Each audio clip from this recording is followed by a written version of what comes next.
Hi friends, welcome to our channel R S. Studies. Friends, जैसा कि आप जान रहे हैं कि हम लोग संख्या पद्धति स्टार्ट किए हैं और पिछली कक्षा में हमने बाइनरी नंबर के बारे में पढ़ा है और आज हम पढ़ेंगे अभाज्य संख्याओं के बारे में। हमने आपको बताया है कि अभाज्य संख्याएं वे होती हैं जो एक और स्वयं के अलावा अन्य किसी तीसरी संख्या से विभाजित नहीं होती है, उसे हम क्या बोलते हैं? अभाज्य संख्या कहते हैं। आपको हमने पहली ही कक्षा में बताया था कि एक अभाज्य संख्या न तो होती है न तो भाज्य होती है और सबसे छोटी अभाज्य संख्या हमारी क्या होती है? 2। उसके बाद 3 आती है, 5 आती है, 7 आती है, ऐसे। तो हम बेसिक बात अभाज्य संख्या के बारे में जान चुके हैं। आज हमें जानना है कि अभाज्य संख्याओं पर प्रश्न किस प्रकार से आते हैं और अभाज्य संख्या के बारे में और हम कैसे डिटेल से पढ़ सकते हैं।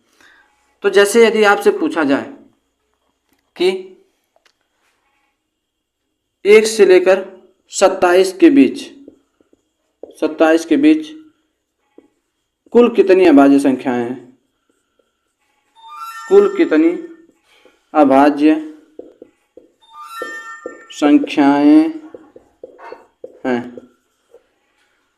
यदि आपसे ऐसे पूछा जाए कि 1 से 27 के बीच कुल कितनी अभाज्य संख्याएं हैं, तो आप क्या करेंगे? यदि आप निकालेंगे तो आप ऐसे लिखेंगे कि 2 होती है अभाज्य संख्या, फिर 3 होती है, फिर 5 होती है, फिर 7 होती है, उसके बाद फिर 11 होती है, फिर 13 होती है, फिर 17 होती है, फिर 19 होती है, फिर 23 होती है। तो आप ऐसे चेक कर पाओगे कि टोटल हमारे पास अभाज्य संख्या कितनी है? 9 है। अब क्या कहेंगे? तब वहाँ पर आप देखेंगे कि 1 से 27 के बीच कितनी अभाज्य संख्या प्राप्त हो रही हैं? हमें 9 प्राप्त हो रही हैं। लेकिन यदि यहाँ पर बड़ा नंबर दे दिया जाए, जैसे आपको दे दिया जाए कि 1 से 150 के बीच कुल अभाज्य संख्याओं की संख्या कितनी है, तो जब तक आप निकालेंगे तब तक आपका समय लगभग सभी प्रश्नों का समय ले चुका होगा। तो उसी के लिए हम पढ़ेंगे कि कुल इतने अंक के बीच में कितनी अभाज्य संख्याएं आती हैं। जैसे यदि हम कह दें कि 1 से लेकर 25 के बीच कुल 9 अभाज्य संख्याएं आती हैं और 25 से 50 के बीच टोटल 6 अभाज्य संख्याएं आती हैं और 50 से 75 के बीच सभी 6 अभाज्य संख्याएं आती हैं और 75 से 100 के बीच 4 अभाज्य संख्याएं आती हैं। तो आप यहाँ से देखेंगे कि 1 से 100 के बीच कुल लगभग 25 अभाज्य संख्या हमें प्राप्त होती है।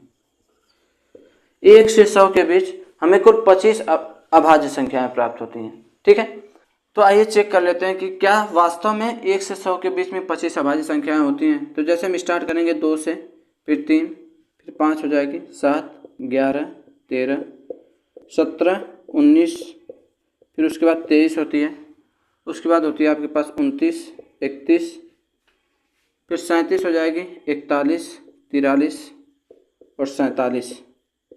इसके बाद आपके पास होती है 53, 59, 61 और 67। फिर हमारे पास क्या हो जाएगी? 71, 73, 79, 83, 89 और 97। ठीक है, यदि आप काउंट करें तो 2, 4, 6, 8, 10, 11, 13, 15, 17, 19, 6, 25। तो आप यहाँ पर देख पा रहे हैं टोटल कुल 1 से लेकर 100 के बीच कुल अभाज्य संख्याएं जो टोटल प्राइम नंबर्स हैं उनकी संख्या कितनी है भाई? 25 है। अब जैसे प्रश्न आ गया, प्रश्न में बोल दिया जाए कि 16 से लेकर 89 के बीच कुल कितने अभाज्य संख्याएं हैं? कुल अभाज्य संख्याएं आपके पास 2 तरीके हैं। आप पहले या तो ऐसे टेबल लिखिए, ऐसे संख्याओं को लिखिए, फिर उसके बाद उसमें से चूज कीजिए कि 1 से लेकर 86 के बीच कुल कितनी अभाज्य संख्याएं हैं। या तो फिर यदि आपको याद है, जैसे यदि आप कहेंगे कि 16 से लेकर 86 के बीच कितनी अभाज्य संख्याएं हैं, तो आप पीछे से जो 2 नंबर इसको छोड़ देंगे, यहाँ तक हो जाएगी। उसके बाद आगे से लेंगे तो 1, 2, 3, 4, 5, 6, 16 तक लेना है तो 17 से स्टार्ट करेंगे। तो आप देख रहे हैं आगे से कितनी संख्याएं छूट रही हैं? 6, 3, 3, 6, 6, 2, 8। इसका मतलब यदि 25 में से 8 संख्याएं छूट जाएंगी तो कितने नंबर हो जाएंगे? 17। यह तो हो गया कि एक बेसिक तरीके से आप लिख कर करेंगे जिसमें बहुत ज़्यादा समय लग सकता है। लेकिन यदि आपको याद है कि 1 से लेकर 100 के बीच, 1 से लेकर 100 के बीच कुल अभाज्य संख्याएं कितनी होती हैं? 25 होती हैं। और आपको याद है कि कुछ ऐसी संख्याएं होती हैं जो, जैसे हमको 86 तक बोला गया है, तो 86 के बाद अभाज्य संख्या कौन कौन सी है? तो हमें पता है कि एक 89 होती है और एक क्या होती है? 97। इसका मतलब 2 उधर घट जाएगी। और देखेंगे कि यह क्या है? 1 से लेकर 15, उसके बाद 16 है।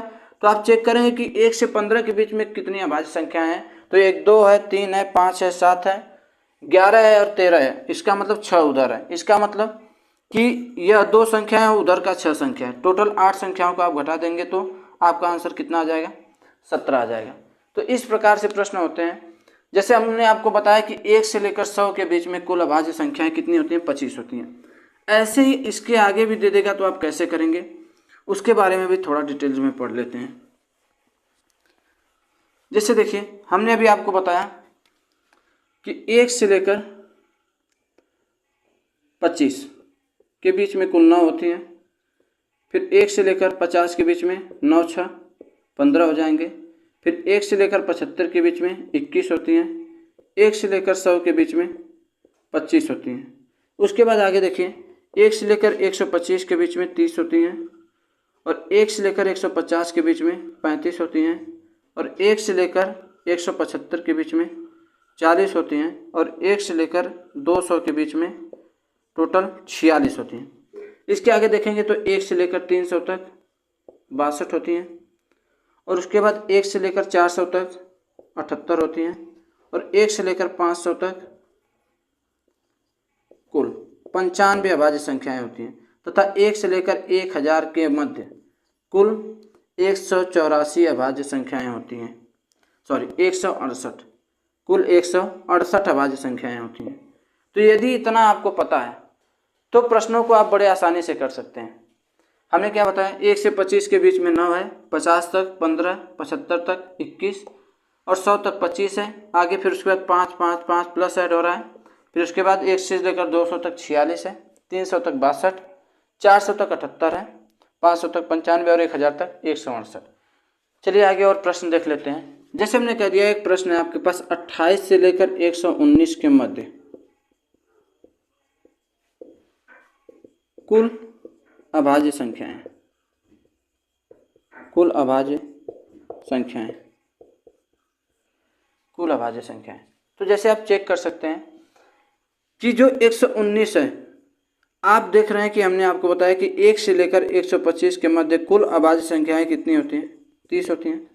और यहाँ पर दिया गया आपको 119। तो आप पहले एक बात चेक कीजिए कि 119 और 125 के मध्य क्या कोई अभाज्य संख्या है? तो 119 के बाद 120 आता है जो कि 2 से विभाजित है। 121 11 से विभाजित है। 122 फिर सम संख्या हो गया, 2 से विभाजित होगी। 123 3 से विभाजित है। 124 भी सम संख्या, 125 भी विभाजित है। इसका मतलब कि 119 से 125 के मध्य कोई भी अभाज्य संख्या आपको प्राप्त नहीं है। लेकिन आगे यदि 1 से लेकर 125 तक दिया रहता तो हमारा आंसर क्या हो जाता? 30 हो जाता। लेकिन बोला जा रहा 28 तक। तो आप जान रहे हैं कि 1 से लेकर 25 के मध्य अर्थात 28 से पहले जितनी अभाज्य संख्याएं होंगी सबको हमको हटाना है इसमें से। तो आप देखिए कि जो 28 है और 25 है, इनके मध्य कोई अभाज्य संख्या है क्या? 25 के बाद 26 नहीं है, न तो 27 है। इसका मतलब कि जो 1 से 25 के मध्य जो 9 संख्याएं हमारी हैं अभाज्य संख्या, उन्हें हम माइनस कर देंगे तो हमारा आंसर कितना आ जाएगा? 21। अर्थात 28 से लेकर 119 के बीच कुल अभाज्य संख्याएं कितनी हैं? कितनी हैं? 21 है। ठीक है। कि सबसे छोटी अभाज्य संख्या, सबसे छोटी अभाज्य संख्या जो कौन सी है? 2 है। सबसे छोटी अभाज्य संख्या के बारे में हमने आपको बताया क्या है कि सबसे छोटी अभाज्य संख्या 2 है। और इसकी एक और प्रॉपर्टी है कि यह एकमात्र सम अभाज्य संख्या है। क्या भाई? सम अभाज्य संख्या है। तो यदि सबसे सबसे छोटी विषम अभाज्य संख्या पूछ दिया जाए तो कौन सी हो जाएगी? 3 हो जाएगी। एकमात्र सम अभाज्य संख्या का मतलब क्या है कि दो एक ऐसी अभाज्य संख्या है जो केवल एक ही संख्या है जो सम है और अभाज्य भी है। अब आगे जितनी भी संख्याएं आएंगी सम नहीं होंगी, सब अभाज्य संख्याएं क्या होंगी? विषम होंगी। क्यों? क्योंकि यदि सम आ गई तो वह 2 का गुणज होंगी और वह अभाज्य संख्या में नहीं आ पाएंगी। तो सबसे छोटी अभाज्य संख्या 2, एकमात्र सम अभाज्य संख्या 2, सबसे छोटी विषम अभाज्य संख्या क्या हो जाएगी? 3 हो जाएगी। इसके बाद हम देखते हैं कुछ कभी कभी प्रश्न आ जाते हैं, जैसे एक अंकों की सबसे छोटी, एक अंक की सबसे छोटी अभाज्य संख्या तो क्या होगा? 2 होगा। यदि एक अंक की सबसे बड़ी अभाज्य संख्या देखी जाए तो कौन सी होगी? 2, 3, 5, 7, फिर उसके बाद 11 आ जाता है, अर्थात सबसे बड़ी एक अंकों में कौन सी संख्या होगी? 7 होगी। और 2 अंकों में, यदि 2 अंकों में सबसे छोटी संख्या देखी जाए जो अभाज्य होगी वह कौन सी होगी भाई? 11 होगी। और 2 अंकों में सबसे बड़ी अभाज्य संख्या कौन सी होगी? तो वह 97 होगी। 3 अंकों में सबसे छोटी अभाज्य संख्या तो 101 होगी। और 3 अंकों में सबसे बड़ी अभाज्य संख्या 997 होती है। और 4 अंकों की सबसे छोटी अभाज्य संख्या 1009 होती है। 1009 होती है। तो कभी कभी प्रश्न ऐसे भी आ जाते हैं कि सबसे छोटी 3 अंकों की सबसे छोटी अभाज्य संख्या में किसी अन्य संख्या से भाग दिया जाता है तो शेषफल क्या आता है? ऐसे प्रश्नों पर आ जाते हैं, जैसे कि एक अंकों की सबसे छोटी अभाज्य संख्या कौन सी होती है? तो 2 होती है। एक अंकों में सबसे बड़ी अभाज्य संख्या 7, 2 अंकों में सबसे छोटी 11, 2 अंकों में सबसे बड़ी 97 और 3 अंकों में सबसे छोटी अभाज्य संख्या 101 और 3 अंकों में सबसे बड़ी अभाज्य संख्या 997 और 4 अंकों में सबसे छोटी अभाज्य संख्या कौन सी होती है? 1009 होती है। जैसे इनसे रिलेटेड कोई प्रश्न कैसे आ सकता है? यदि पूछ दिया जाए कि 2 अंकों की सबसे छोटी तथा सबसे बड़ी अभाज्य संख्या का अंतर कितना है या योग कितना है या गुणज कितना है ना? तो आप देखेंगे 2 अंकों की सबसे छोटी संख्या 11 है और सबसे बड़ी संख्या क्या होती है? 97। तो यदि इसका आप डिफरेंस निकालेंगे तो 86 आ जाएगा। जो भी बोलेगा, जितनी भी संख्याएं बोलेगा आप कर सकते हैं, लेकिन आपको यदि यह याद रहेगा तब। तो हमने यहाँ पर देख लिया कि जो अभाज्य संख्याओं के बारे में, एक अंक की सबसे छोटी, 2 अंक की सबसे छोटी, बड़ी, ऐसी संख्याएं देख लिया। ठीक है। और एक प्रॉपर्टी आप समझ लीजिए कि यदि हम अभाज्य संख्या में, यदि हम किसी भी अभाज्य संख्या में किसी अभाज्य संख्या को जोड़ते हैं तो हमें कभी भी अभाज्य संख्या प्राप्त नहीं होगी, कभी भी हमें अभाज्य संख्या प्राप्त नहीं होगी।